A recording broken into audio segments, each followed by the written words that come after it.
आपने कहा नेप यानी कि न्यू एजुकेशन पॉलिसी, वो राष्ट्रीय एजुकेशन पॉलिसी पीएम मोदी का विजन भी है, और इसको लागू करने की दिशा में जो चुनौतियां हैं वो क्या है? क्योंकि जाहिर सी बात है इंफ्रास्ट्रक्चर की हमें जरूरत है नेप के लिए।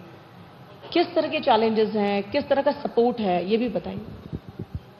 देखिए, माननीय मुख्यमंत्री जी के द्वारा एक पूरे प्रदेश के लिए उत्तराखंड एट 25 जो उन्होंने एक विजन दिया है, उसमें पूरे प्रदेश को एक आदर्श स्थिति में लाने के लिए हर विभाग अपनी एक कार्ययोजना तैयार कर रहे हैं।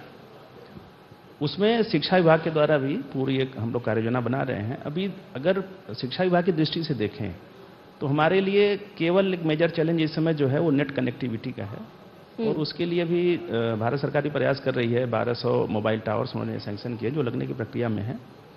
समय के साथ use of ICT in education system जो हमारा वो भी होना चाहिए। अच्छा, ये क्या है 40 लाख स्टूडेंट, ये कौन सा लक्ष्य, क्या लक्ष्य है? सारे अगर सारे विभाग को मिला देते हैं, सब्जेक्ट्स को मिला देते हैं, तो 40 लाख स्टूडेंट का लक्ष्य, एक टारगेट नहीं, वो तो टोटल जो हमारे प्राइमरी से लेकर हायर एजुकेशन तक मुझे लग रहा है छात्र संख्या की बात कर रही हैं। लेकिन मैं ये कह रहा हूँ कि जो हमारे, अगर आप चुनौतियों की बात करें, मुझे लगता है नेट कनेक्टिविटी एक हमारे यहाँ एक इश्यू है जिसको हम लोग सॉर्ट आउट कर रहे हैं।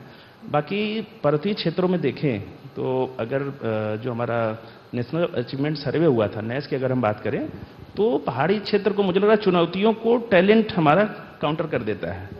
तो नेस में हमारे पर्वतीय क्षेत्र के बच्चे अच्छी परफॉर्मेंस है उनकी। हाँ, वो कहते हैं कि पहाड़ पर जिंदगी पहाड़ जैसी होती है, तो ये सबके लिए होती है, हाँ, स्टूडेंट्स के लिए भी तो और टीचर्स के लिए नेस भी। में उनकी अच्छी परफॉर्मेंस है।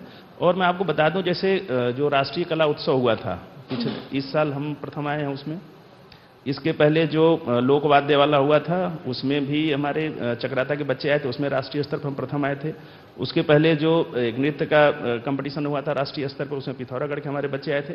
तो पिछले साल से हम लोग नेशनल लेवल पे फर्स्ट पोजीशन मेंटेन किए हुए हैं। आपने मुझे एक तस्वीर भी दिखाई थी, हालांकि इस वक्त मैं यहाँ मौजूद अपने दर्शकों को नहीं दिखा पाऊंगी, लेकिन बहुत ही खूबसूरत इन्होंने पेंटिंग दिखाई अभी थोड़ी देर पहले, जो क्लास 3rd के स्टूडेंट ने बनाई है, जिससे अवार्ड मिला नेशनल लेवल पर।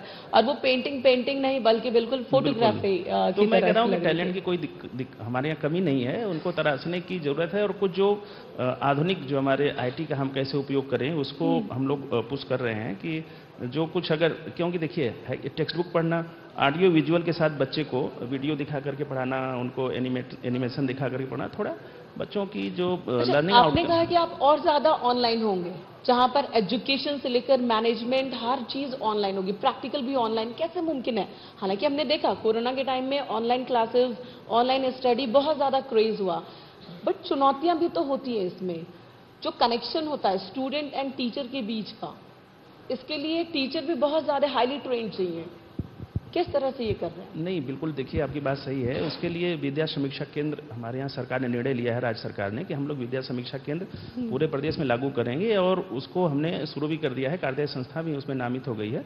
उसमें टीचर स्टूडेंट का जो टीचर मैनेजमेंट है, स्टूडेंट मैनेजमेंट है, स्कूल मैनेजमेंट है और बच्चों का ऑनलाइन असेसमेंट, 4 उसके कंपोनेंट हैं।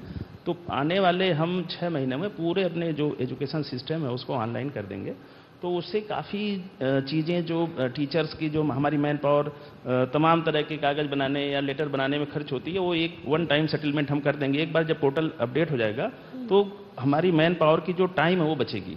सुरेखा जी, आपसे भी एक सवाल है, आप प्रोफेसर भी रही हैं, आप ही कुलपति हैं, इससे पहले प्रोफेसर भी रही।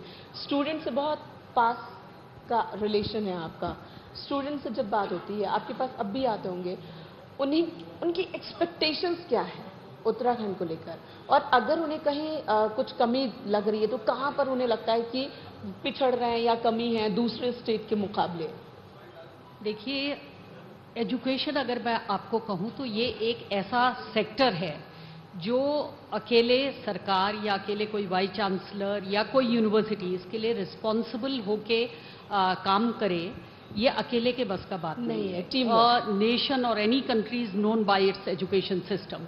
एजुकेशन की एक होलिस्टिक अप्रोच है और ना ही एजुकेशन के साथ आउटकम का एक प्रोफेशनल रेस होनी चाहिए कि हमने इसको ग्रेजुएट कराया, अब ये इसको देखो कि ये कहाँ चला गया, ये एम्प्लॉयबल है या नहीं है। एम्प्लॉयबल मैन पावर को प्रोड्यूस करना हमारी रिस्पॉन्सिबिलिटी है।